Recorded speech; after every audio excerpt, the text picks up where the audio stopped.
Hi, this is Doreen Virtue, and welcome to this audiobook, Archangels 101, How to Connect Closely with the Archangels Michael, Raphael, Gabriel, Uriel, and the others for healing, protection, and guidance.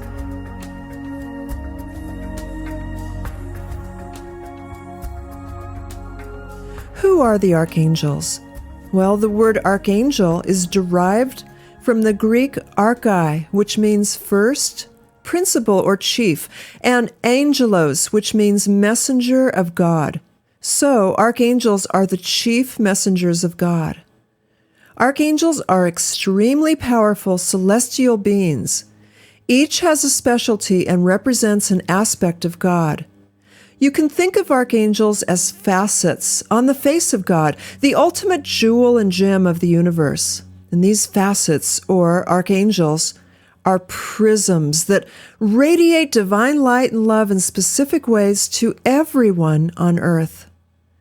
The archangels are one of God's original creations, and they existed long before humankind or even organized religions. They belong to God, not to any specific theology. Therefore, archangels work with people of all different beliefs and paths.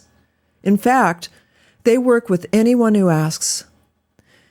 Artwork is interesting. It portrays archangels as ideal human forms, with large eagle or swan-like wings, in contrast to artistic depictions of angels as cherubs, like babies with small wings. I'll discuss 15 of God's archangels from the monotheistic tradition, including the famous angels of the Bible and non-canonical books such as the Dead Sea Scrolls.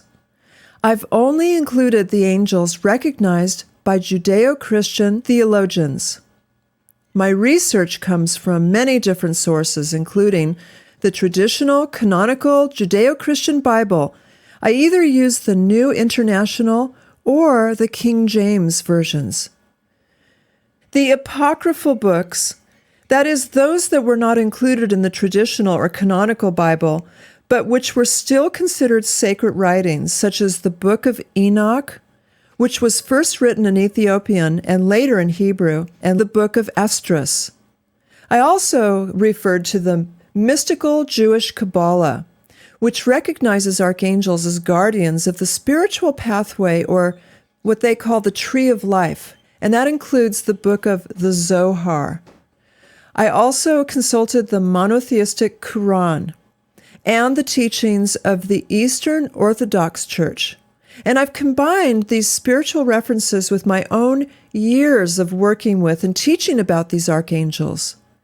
As you'll discover, each archangel chapter includes a true story or two to illustrate how archangels are involved with our modern lives, as well as prayers scattered throughout that relate to the archangel's specialties. We recognize a system of organizing the various types of angels that we call the 9 choirs of angels. Angelology, which is the study of angels, holds that there are 9 choirs or branches of angels, which include the seraphim. These are the highest orders of angels, said to be shining brightly, as they are the closest to God, and they are pure light. The cherubim, also called the cherub, usually portrayed as chubby children with wings, a la Cupid, and the cherubim are the second highest order, and they are pure love. The thrones.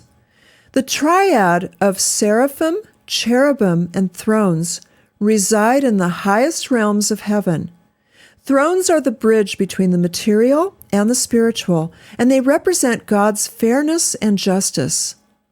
Then there's the dominions, and the dominions are the highest in the next triad level of angels. They are the overseers or managers of angels according to God's will.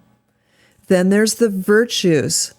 These angels govern the order of the physical universe, watching over the sun, moon, stars, and all the planets, including Earth.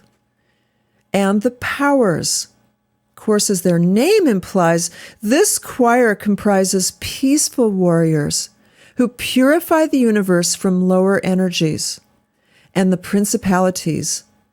The third triad are the angels closest to earth, and the principalities watch over the planet, including nations and cities, to ensure God's will of peace on earth.